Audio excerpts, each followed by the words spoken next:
পারমাণবিক কর্মসূচি ঘিরে ইরানের উপর দীর্ঘদিন ধরেই রয়েছে পশ্চিমাদের চাপ। সম্প্রতি আন্তর্জাতিক পারমাণবিক পর্যবেক্ষণ সংস্থা জানায়, পরমাণু নিরস্ত্রীকরণ চুক্তির শর্ত ভঙ্গ করেছে তেহরান। অঞ্চলটিতে পরিস্থিতি বিপজ্জনক হয়ে উঠতে পারে এমন আশঙ্কায় ইরাকের দূতাবাস থেকে কর্মীদের আংশিকভাবে সরিয়ে নিচ্ছে যুক্তরাষ্ট্র।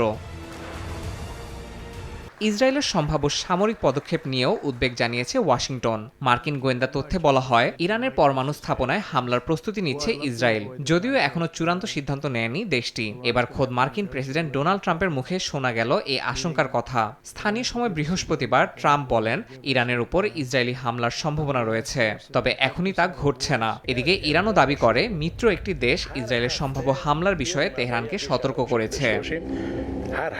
এর মধ্যেই রোববার ওমানে পরমাণু ইস্যুতে ষষ্ঠ দফায় আলোচনায় বসতে যাচ্ছে যুক্তরাষ্ট্র ও ইরানের প্রতিনিধি দল।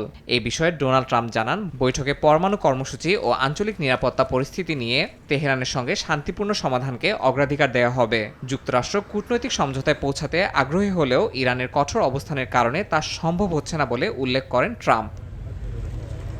এদিকে ইসরায়েলি হামলার সম্ভাবনা ঘিরে মধ্যপ্রাচ্যে নতুন করে অস্থিরতা দেখা দিয়েছে। পারমাণবিক সমঝোতা কতটা সম্ভব তা নির্ভর করছে আসন্ন আলোচনার উপর।